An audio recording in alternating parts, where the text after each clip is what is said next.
2023, but we're just getting started. Welcome to No Tracers. Step into the world of decay, abandonment, and chaos. The story of an urban explorer starts here, at the beginning. Welcome to the podcast you've been looking for all along. This is No Tracers. Here, we take only photos. We leave only footprints. And remember, leave no trace. Hi, Happy New Year. Hope you guys had a great New Year's Eve. I hope you had a great first week of the new year of 2023. I can't believe that this is happening right now. I can't believe we are in 2023. That's the craziest thing ever. This is going to be an amazing year, and I'll tell you why. First of all, because we are ramping up No Tracers. We have different types of guests coming on, from rooftoppers, free solo climbers, and your favorite urban explorers. We got all of them coming on. Super stoked for this next year of content, of exploration, of getting to know this community, diving deeper into the depths of Decay. Super excited about it. Trying to get some sponsors this year. Trying to make it happen. Super stoked. I'm now an affiliate with Wondered. The bag that I use is a Wondered bag, and you can now get a Wondered bag through me, which is sick. So yeah, thanks Wondered for allowing me to be an affiliate. I appreciate you guys. As always, partnered with Liquid Death Mountain Water. If you've never tried Liquid Death, it's canned water. They have still, sparkling, and flavored waters in cans. Fuck plastic. Death to plastic, guys. Drink more canned water. Check out liquiddeath.com. Use promo code JUSTTHELETTERK for 10% off your order. And as always, I have some gear. I have merch. I have photography books. All at notracers.com/shop. I have a new video. Hopefully by the time you see this, it's done. I have a new video about what's in my Urbex bag, Urbex gear recommendations. Go check that video out. If you want to do some light reading and see some cool photos, I do have a blog at notracers.com. You can see the abandoned places I've explored and the photos and read the stories and see the videos all in one place at notracers.com. Go check it out. If you want to support the podcast, well, subscribe. First of all, if you're new to the podcast, please subscribe to No Tracers. I would appreciate it greatly. If you're a veteran listener, if you've been listening for any amount of time and you like the show, please leave a rating and feedback. If you do that, I will actually send you a signed photo print. Yeah, for free. So just do me a favor, leave a rating and feedback on podcast what am I trying to say? On the podcast platform you listen to this on, whether it is Spotify or Apple Podcasts. And then shoot me a DM. Let me know that you did that with a screenshot, and I will send you a signed photo print. Happy New Year, everybody. This week on the podcast, I am speaking with JCPhoto Abandoned. He's an urban explorer based out of Michigan, and he's also a storm chaser. So we're going to be diving into a little bit of everything on this show. Super excited for it. This is the first one of 2023, so buckle up. Let's freaking get it. Thank you guys for listening to No Tracers. Let's go. JCPhoto, please introduce yourself and how long you've been exploring to the No Tracers audience. Well, my name is Ryan Jacobowski. I also go by JCPhoto_abandon on my Instagram page. That's kind of where my main account is, that I have all of my abandoned type stuff related to that. And then I also have JCPhoto_mi, which is some of my other stuff that is not geared towards abandoned. But I've been exploring for, ever since I was probably about the last 16 years now. It's definitely been something that has started from a very early age, is pretty much a couple of years after I got into photography. But yeah, it's been going for a long time, and man, I love every minute of it. So what got you into exploring abandoned places, and what was your first exploration ever?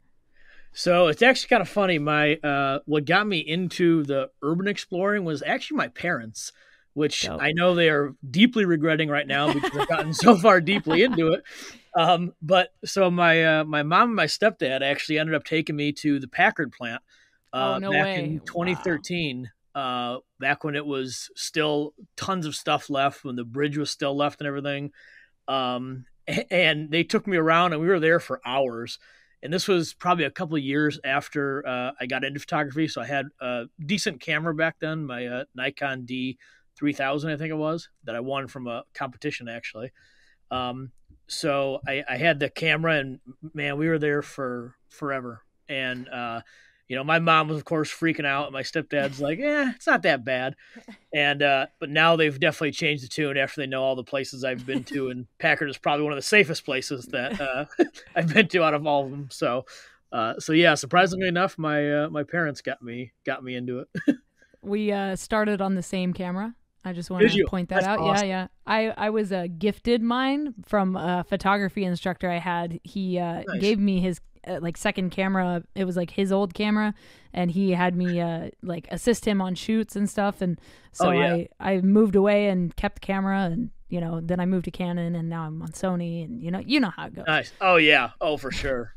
That's awesome. So, what makes you keep going back to abandoned places? Like, what is it about it? And like, what is the like mentality of an urban explorer? Because like, this isn't like a normal thing to do. Exactly. Oh yeah.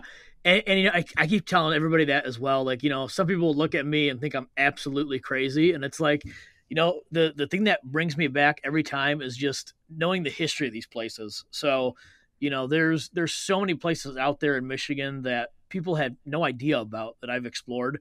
And, just knowing that, like these churches and stuff I go into and everything, just knowing the fact there was congregations there so long ago, and just what lives were there, when all this stuff was actually active and everything. I love thinking about what a place was like, back in the day, Mm. when it was actually in use. Yeah, no, I totally can Always. relate. Yeah. Yeah, it's always been an interest of mine. So Especially like churches. Like, I was just having this conversation earlier today. Like, where did they go? Like, oh where? yeah, Why would you abandon quote unquote God's house? You know what I mean? Like, that's exactly. that's one of the weirder things for me is abandoned churches. But do you Yeah. have a favorite history of a particular place that you've been?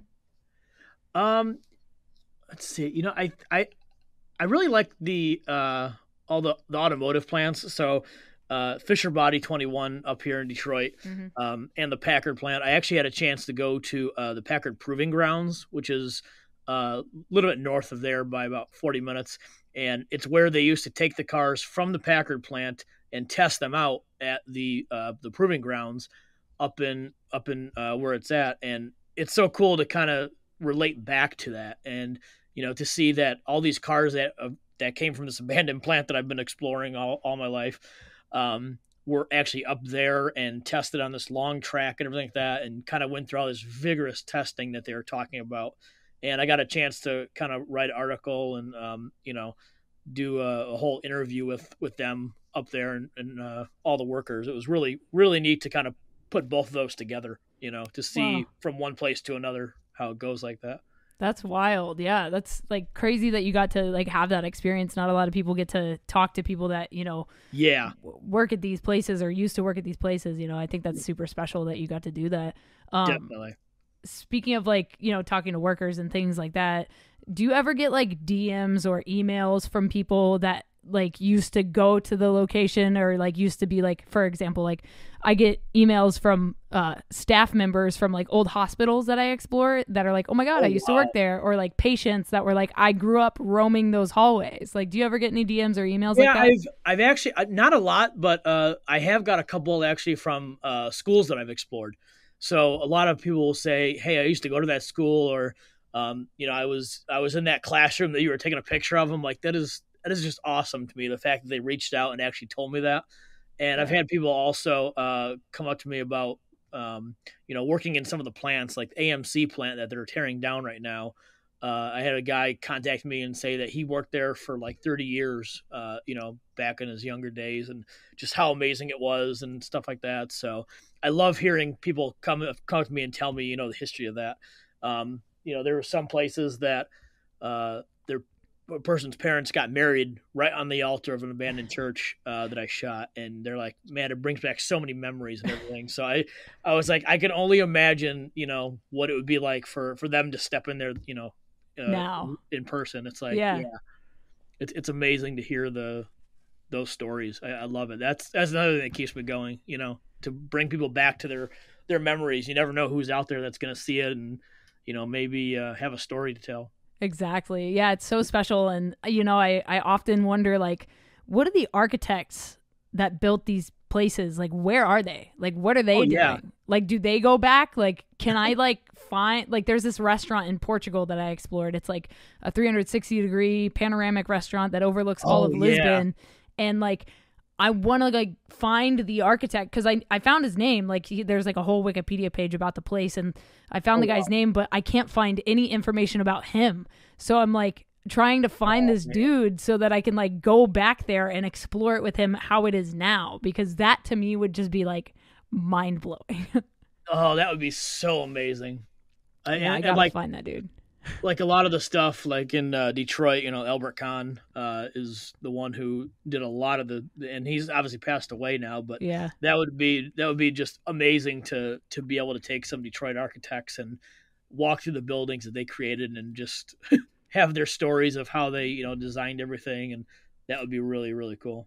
Yeah, especially there. It's such a like robust city, and it's like so full of Yeah. history, from the automotive days and all Oh yeah. the downfall of that and all that stuff. And it would be so fascinating to talk to some of the architects about like their buildings now. I mean, you've got Highland Park, you've got Right. churches, you've got all kinds of places out there that I just wonder like where they're at now. And Definitely. have you ever gotten permission to explore a place?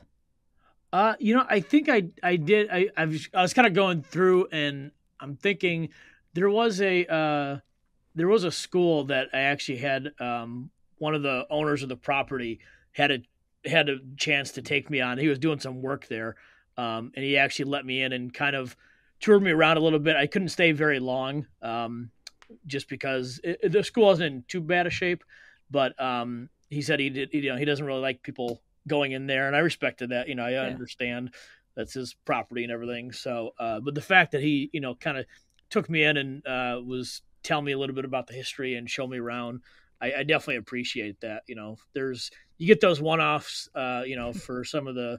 I've met up with some pastors of churches as well. They kind of let you in and take pictures for 5-10 minutes and then head out. So Yeah. I really appreciate the people who do that for us. Oh, for sure. It's so special getting those opportunities, and it's nice to like not have to be in constant like panic mode and like looking over your shoulder, Exactly. when you're Oh yeah. checking those spots out. Um, can you talk about like the gear that you use or bring into these Yeah. buildings, like your backpack, shoes, lights, that kind of stuff? Yeah, so my main camera that I shoot with is a Nikon Z7. So I've gone to the mirrorless side, which I absolutely love. Before I had a D750, which is also a great camera, but I just made the switch, and I love it. My two main lenses that I use are a 14-24 which is basically my go-to lens that stays on 90% of the time, especially since I do a lot of like landscape photography as well. That comes in handy, like cityscape type stuff. And then also my 70-200. Those are my two top lenses that I use, especially the 70-200 for more landscape stuff like that. But I absolutely love the Nikon Z line. It's been great to me. I've had Nikon ever since I've started, really, except for my very first camera, which was a Konica Minolta, and it was like 2.4 megapixel, and it actually still For sure. works. I still do have it, but yeah, the Nikon line has been great to me, and I use Lytra as my main light, Hmm. and then also some of the ProMaster lights have really been good. They have the RGB lights; they can kind of do some cool color effects, especially like pops of red. I found to work really well in abandoned places. So Oh, for sure. Absolutely. yeah, Um, can you share your most creative entrance into a building? the creative entrance, yeah, I would definitely have to say there's a water plant that we ended up going into, and it was right after a snowstorm in the dead of winter, beginning of 2021, I believe. And there was this little 2x4 that was covered in snow, and we actually ended up walking across this 2x4, and below was about a 7-foot drop into a big concrete hole. So we had to almost basically shimmy across this 2x4, holding onto the wall, and I'm just barely long enough to reach, and so I'm like at the tops of my fingers, shimmying across this board as I'm looking down in this massive concrete pit, and literally just taking it step at a step, and finally getting into this place, and it was well worth it. But man, it was a creepy way to get in. Absolutely. Oh my God. Uh, Yeah.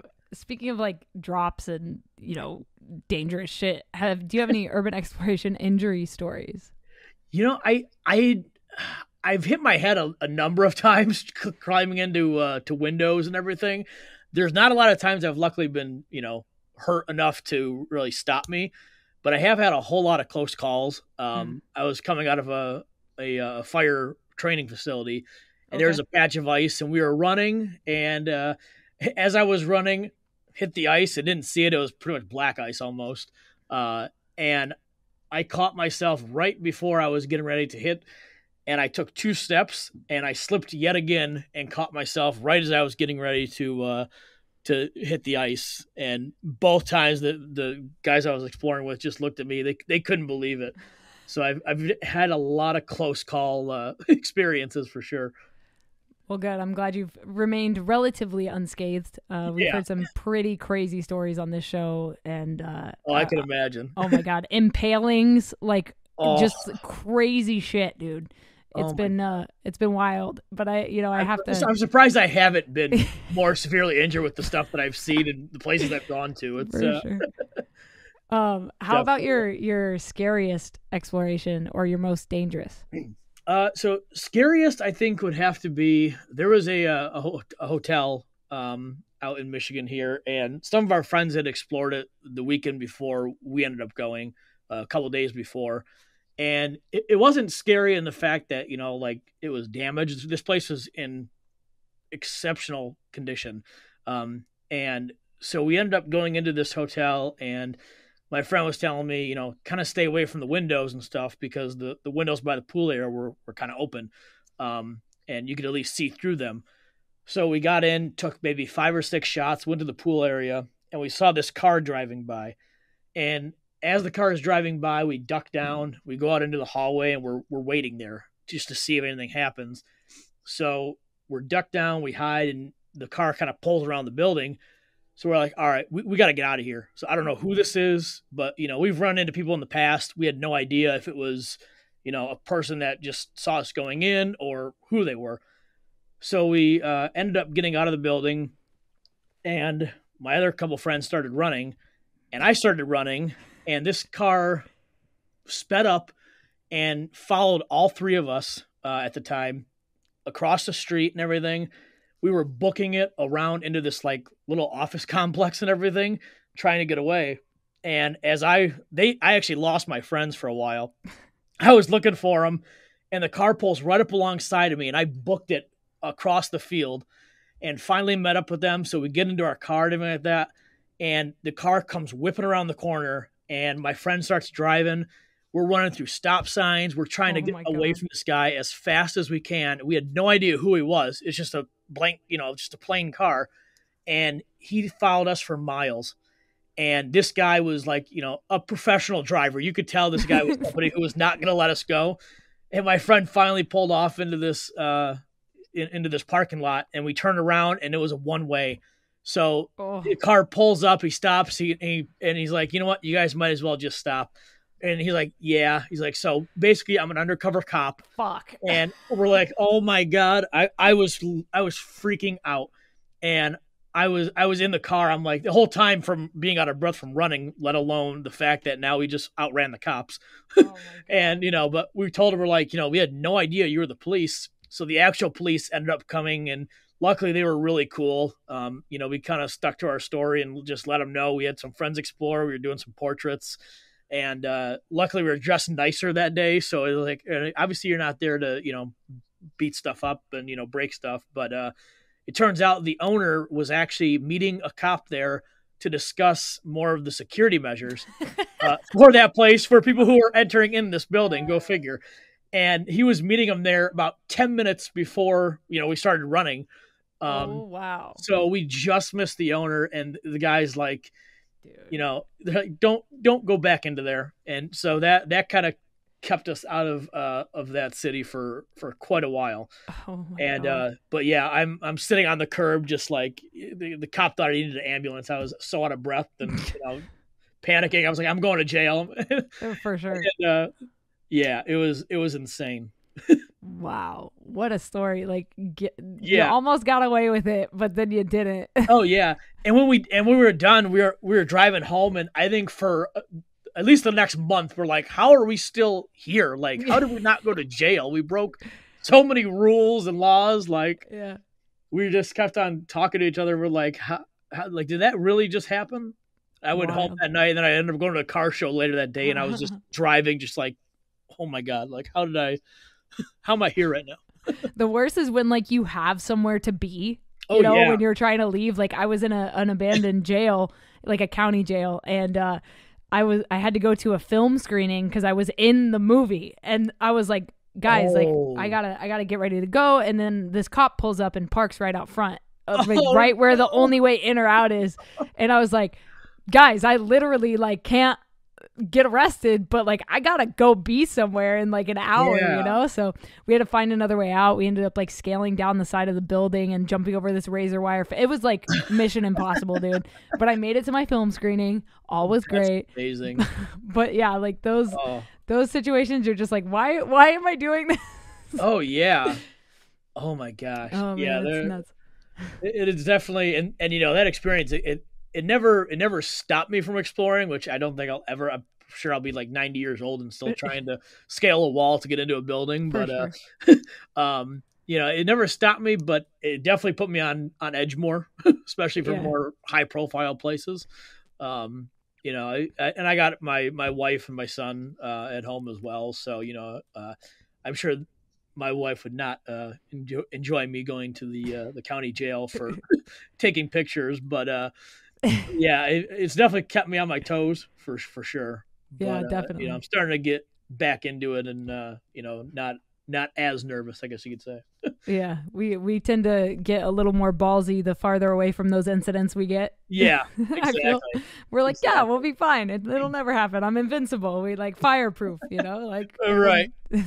It's crazy. Do you have a favorite overall exploration?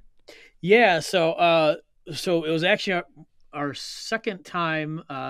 We ended up exploring with Spike from Mojo in the Morning, who's one of the radio hosts up here in the Detroit area.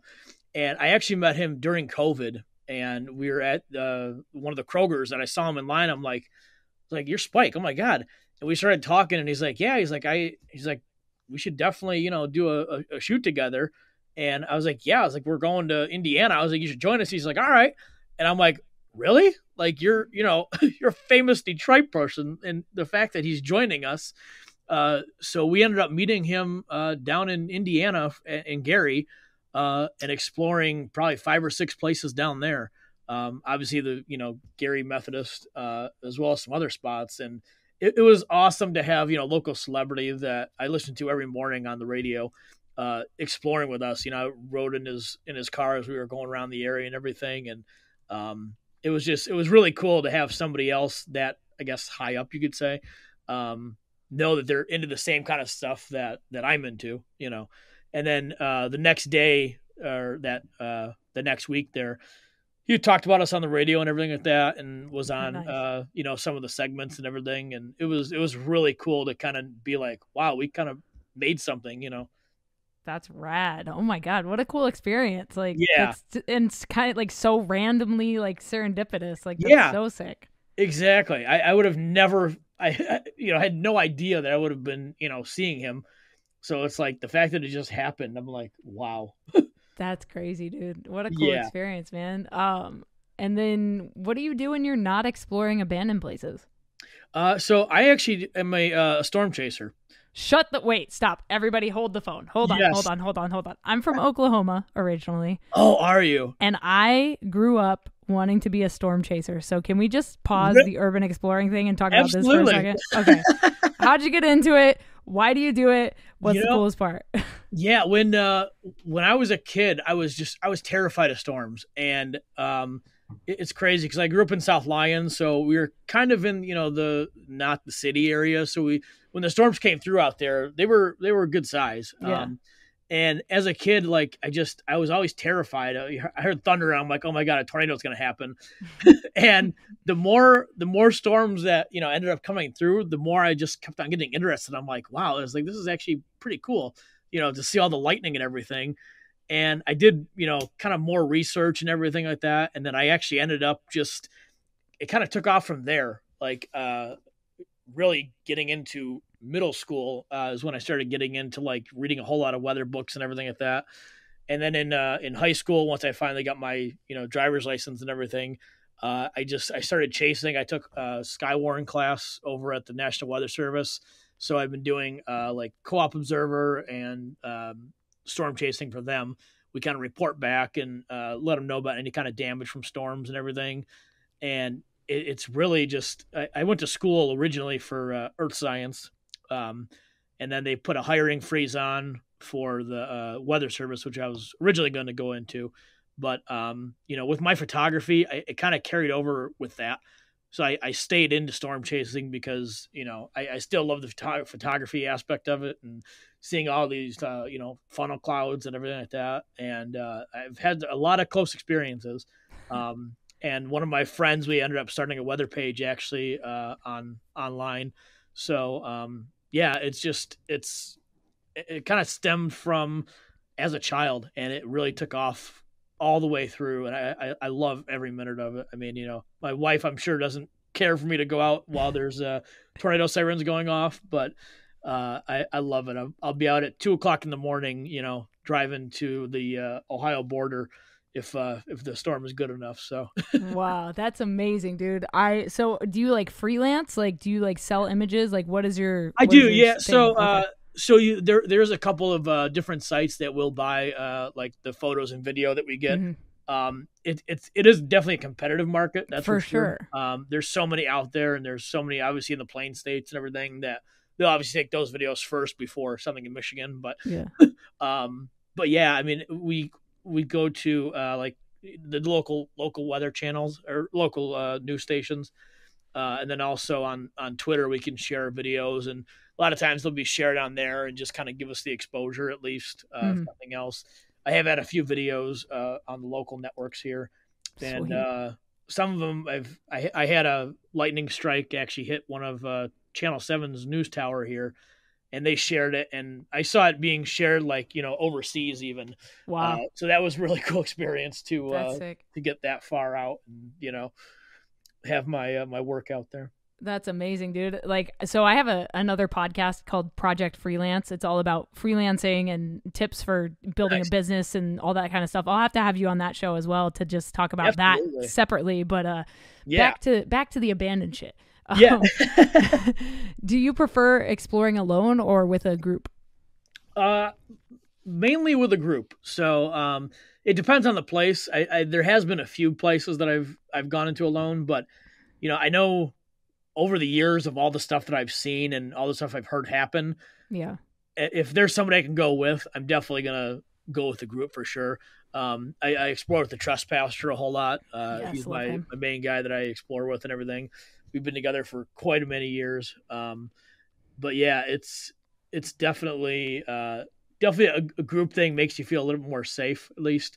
If Mm. you run into a group of people and they're coming up to you, at least you got a group of 3 or 4 with you, Yeah. and it's not as bad. But yeah, a couple spots you can do on your own, but yeah, mainly for exploring, I try and at least stick to groups, at least in the city areas. Yeah, huge shout out to the trespasser. He Yeah, was my tour guide recently in yeah, Detroit. So he brought us around and showed us some spots. And oh we were yeah, actually going to go check out that fire training center that you were talking about oh yeah, earlier. yeah, yep, But yeah. I didn't have time to go. I had other obligations that I had to go deal with. But Gotcha. Yeah, super cool guy, and I'll be up back up in Detroit area for like New Year's. So Oh, nice. I wanna try to meet up with a group and do some stuff, even though it's gonna be Yeah. fucking cold. Oh yeah, for sure. That's the hardest part getting out at 5 in the morning is Yeah, exploring in the wintertime. Man, it is a brutal. bone chiller. Oh yeah, for sure. Do you have any goal places like bucket list spots? Yeah, so I've something that I've been obviously it's gonna still take a while to save up for. I would love to just take like 3 weeks, 4 weeks, and drive down Route 66 Mm, out west and hit the spots that like are just in the middle of the desert. Like yeah, that's one thing I love is these places that are like in the UP of Michigan, these random houses that you find on the side of the road where there's a cornfield, a tree, and then a house, and that's it. yeah. I love the open space type shots like that. So Route 66 has always been on my list to hit, these massive water parks I see out that way and everything, Oh and yeah, hotels and all that stuff and little mom and pop short stores. Um, Between that and then also down in New Orleans, the of Six course. Flags that closed Yeah, during the hurricane. That's also at the top of my list, as well as of course the overseas nuclear zone. So, oh yeah, which I think absolutely. is on Yeah, that. everybody's list.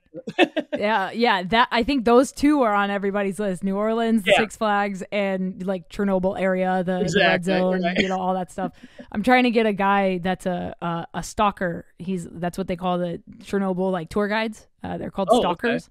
So I one of the other people I had on my show actually reached out to me and was like, "Yo, I know a guy that gives tours of Chernobyl. He doesn't really speak English, but I would love to have him on your show somehow." So we sent him the questions and we're going to have him answer them and then translate them into English. And I'm going to read it on the show because I want to know more about like That's awesome. just running that area, like running around Oh that area yeah, is just wild, And I've seen countless videos. I'm obsessed with Chernobyl, the history of it, everything about it. And it's yeah. definitely the top of my list for sure. I got to get out there for sure.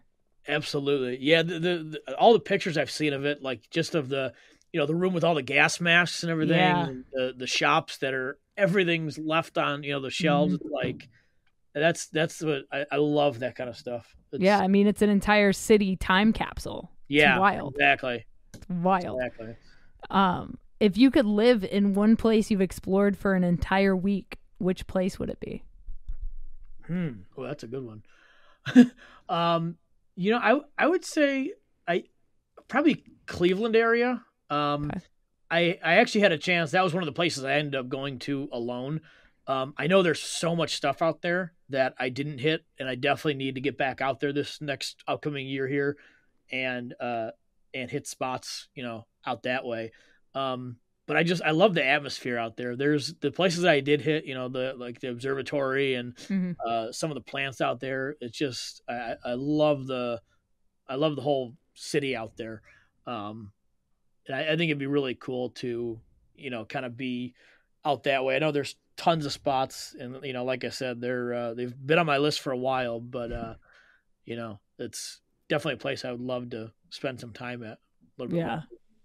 Oh, for sure. Yeah, Cleveland's cool. I mean, Ohio's just got so much stuff to explore in Oh general, like yeah, abandoned or not. It's just like a cool right. place, Oh yeah, and like I'm a big fan of Ohio. I know people in Michigan like say like fuck Ohio, but still I think it's pretty fucking cool, man. It's a cool spot. yeah. You do. You guys definitely, Ohio definitely has a lot of great bando spots for Yeah. sure. That's Yep. yeah. What do you hope for the future of urban exploring? I really hope for I guess the crazy drama Oh my god, yeah. to die down. There's just so much out there that is not needed. It's not like it's a competition that what we're doing and stuff like that. There's obviously people out there who get upset for people who gatekeep locations and stuff like Yep. that. But it's like at the same time, we don't want these places to get destroyed. It's like that's it's part of the game, Yeah. but it's not anything personal. Or not just bad mouthing people and saying no, screw you. It's I just wish that, some of the drama can die down and more people can kind of get into different communities of it and really kind of share their own stories without other people, just bad mouthing everybody. Yeah, I agree, man. I think that the drama is unnecessary. And, you know, thanks to this podcast, I've built like quite a rapport with the community, which I'm so very grateful for. It means a lot to me that people care and people want to hear these stories. And, there's so many stories behind these photos. And, I don't want to have the drama on this podcast, Right. I've had a couple of people that are like, fuck this person, let me come on the show and talk about them. And I'm like, nah, like that's not what this is about. This is supposed to bring us together as a community, So exactly. Yeah. I fully agree with you about that, man.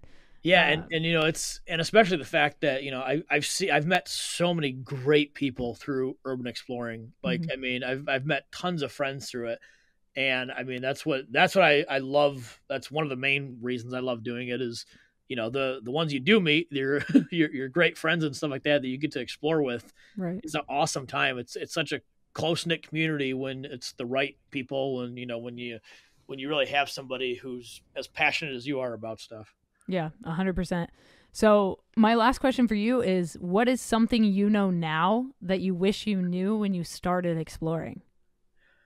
That's an excellent one, and I would have to say the fact that how many places were actually out there. Like, when I first started, I hit the Packard plant, obviously, and Fisher Body, and, some of these places that obviously are still around today and everything. But I really wish I would have been able to kind of do more research and find some of these spots that have been torn down that I wish I would have known about, because, now looking back and seeing everything that's been destroyed, or, ones that you can't get into anymore, wishing that 13 years ago when I was doing this I probably would have had a chance at least.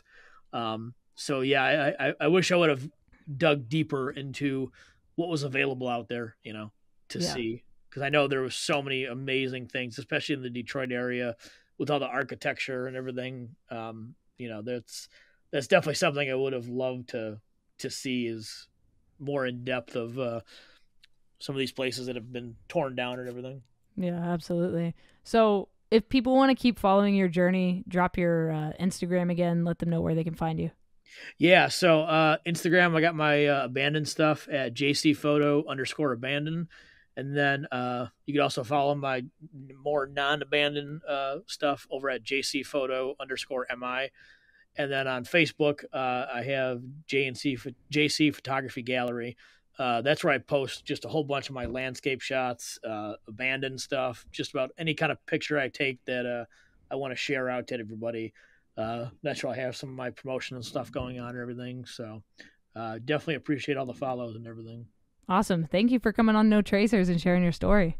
Absolutely. Thank you so much for having me. It's been great. I'm really glad I were able to make this work. All right, guys, that was JCPhoto Abandoned. If you want to go check him out, I put his links down in the description for you. Thank you so much for listening to this episode of the No Tracers podcast. I appreciate you guys so much. I love this community that we're building. Thank you guys for supporting No Tracers. Thank you for supporting me as the host and as an artist. If you guys want to support No Tracers further, you can pick up some gear or a photography book at notracers.com/shop. Thank you guys. Leave a rating and feedback if you've liked the episode, and subscribe if you're a new listener. Thank you guys. I'll talk to you next week. Stay strong, keep enduring, go out, go explore something, and remember, leave no trace.